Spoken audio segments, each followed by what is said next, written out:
Welcome back. Today we're doing a deep dive looking past the usual garden story. We've got these 8 different verses scattered all over, Exodus, Revelation, even Enoch.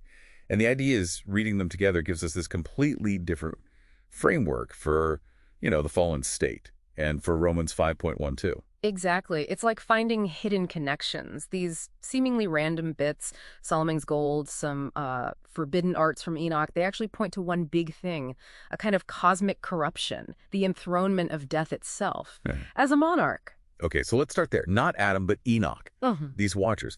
Why does their story, this rebellion, become the narrative root here, maybe even more than Adam's bite of the apple? Well, according to one Enoch, these watchers, these divine beings, they didn't just fall. They actively came down and taught humanity-specific corrupting things.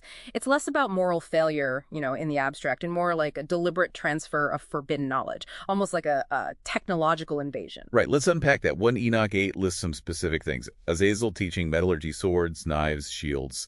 That sounds like straight-up warfare tech. It is. It's the origin of systematic violence. But get this, it's listed right alongside teaching about antimony, beautifying eyelids, coloring tinctures. Makeup. How does that fit with swords and shields? Seems a bit, different. It's the other side of the coin, maybe. Violence and deception. Manipulation, vanity. A move away from the natural. And 1 Enoch 69 adds another layer, illicit oaths.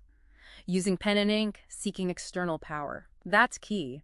It's about spiritual binding. So forbidden knowledge is the cause. What's the effect on a cosmic scale? More than just humans behaving badly, right? You mentioned a structure, a kingdom. Absolutely. That's where Revelation 9.1 comes in. It talks about locusts coming from the abyss, and crucially, they have a king, a specific ruler. His name is Abaddon in Hebrew, Aoollyon in Greek. Both mean destruction or destroyer. A literal king named Destroyer. So the cosmos isn't just flawed, it's occupied territory under this power. That's the framework these texts suggest, yeah. Occupied territory. And this destroyer has an earthly treasury, so to speak. Which brings us to 2 Chronicles 9.13. Solomon getting 666 talents of gold. That number jumps out. Why that specific amount? Because 666 is, well, it's the number, isn't it? Revelation 13, the mark of the beast. So reading these together, Solomon's massive wealth isn't just riches. It's being framed as the symbol, the currency of the destroyer's power on earth. Worldly power tied to this corrupt kingdom. Wow. Okay. And this isn't just cosmic stuff. We see echoes on a human level, like David's oath. 1 Samuel 25.22. Exactly. David makes this rash vow, a self-curse almost, to wipe out Nabal's house. It shows how that principle, the Watchers, introduced the power of binding words, of oaths, of curses, how deeply it permeated human action. Even someone like David. It's like a human enactment of the same destructive spiritual tech. Precisely. The human echo. Okay, so let's bring this all back to Romans 5.9. Sin entered into the cosmos, and death through sin. If we apply this destroyer king framework, we're not talking about death as just, biological ending. We're talking about King Aoollyon. Yes. Sin and death become active, personified powers, a hostile dominion. It reframes the whole thing.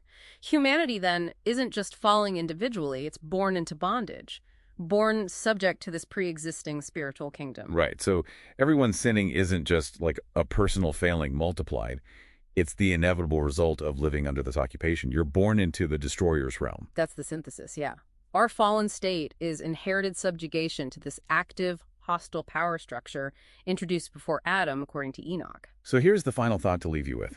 If Adam's transgression primarily opened the door to mortality, to biological death, then how does the Watcher's rebellion bringing violence, deception, and enthroning this destroyer define the actual nature of the world, the system we find ourselves operating in right now? Something to think about.